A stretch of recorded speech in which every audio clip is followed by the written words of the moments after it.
That's just a mini update number 2. Not had time to do much on the layout this week because I've been working away, been busy on other projects on the house, doing other things, just not had time, very little time to do bits, so I'm just doing an hour here, an hour there.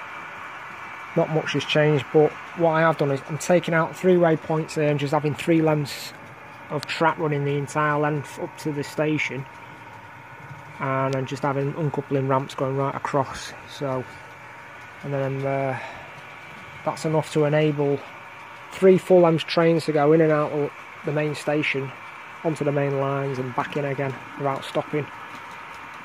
That's the idea. And 2 shuttle trains, or even 3 DMUs, can run along this smaller track, and then that'll run off to the main station at the far end of the layout. Still putting the sensors in.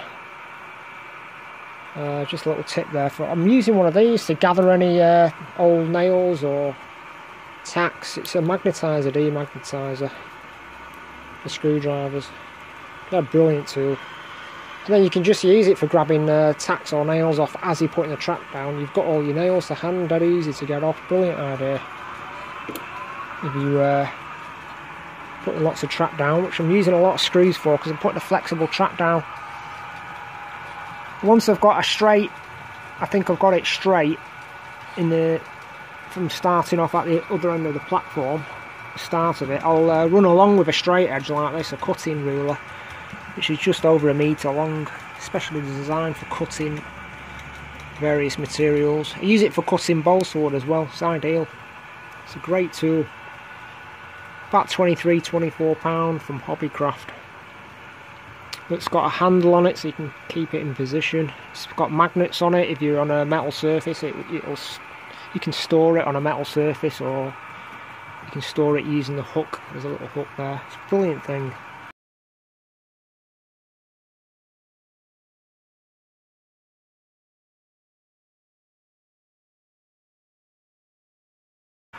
Because it's got quite a flat edge on one side, so it's great for just keeping that flexible track nice and straight as you put in screwing it down up against the platforms. So that's how I do that. And obviously I'm making the platforms out of balsa wood. The extra platforms that are going to go in, it's going to be an extra 3 platforms, and another one here, which sort of completes that, makes it look more uniform. So that's that.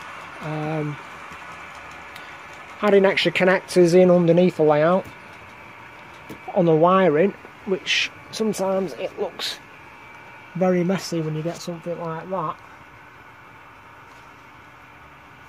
So replacing them as well as I go, as well as putting in the sensors for the automation. And again, it's just taking time, just doing a bit at a time, not rushing it at all. So I bought quite a few road vehicles. Got these absolutely stunning Marklin magazine road trucks, which are really highly detailed. So you can focus in on that. That's from 2003. It's like a special effects transparent truck with another truck inside it. Little characters walking around there.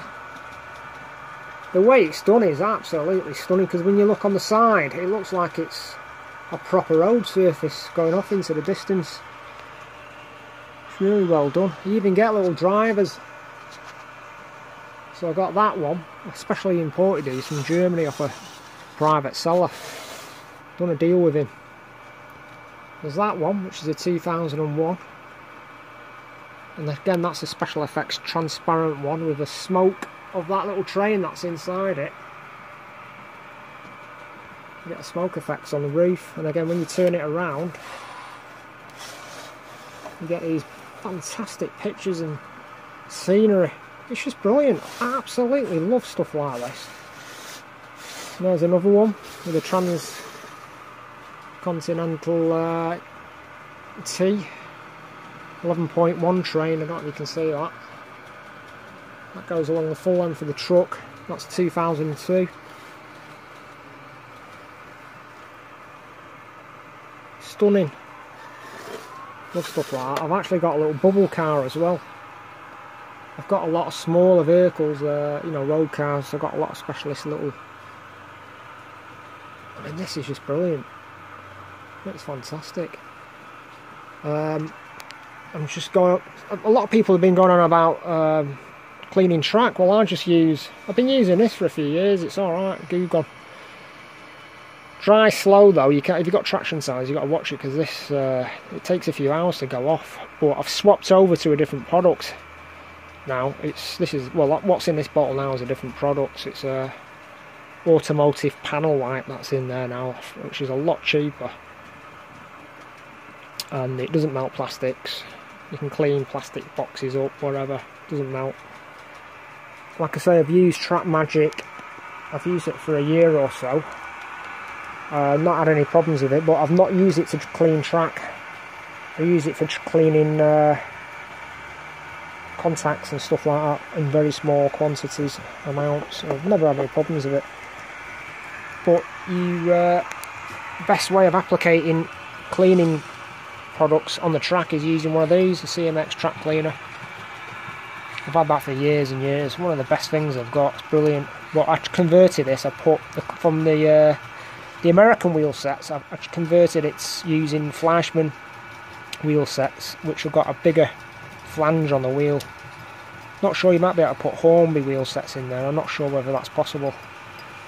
But that works really, really nice on my layout when I'm cleaning track. Obviously I'll hook that up to a heavy locomotive that can pull it, and then I put it on automation and it cleans all the track automatically. And that's a loco that I use, which is one of the heaviest locos I've got. It doesn't look heavy, but it is. It's extremely heavy, that. It's brilliant. It's just got a Cadee coupling at one end and a Fleischmann coupling at the other. That's it. I've added a bit of carpet on the layout there in the middle. Some offcuts from what I've been doing on my house, where we've had new carpets. And yeah, that's what I'm up to at the moment. There's quite a lot of new things going on. And on the next update I should have all this tracking, and all the platforms should be in, and they'll be repainting the platforms to a slightly different colour.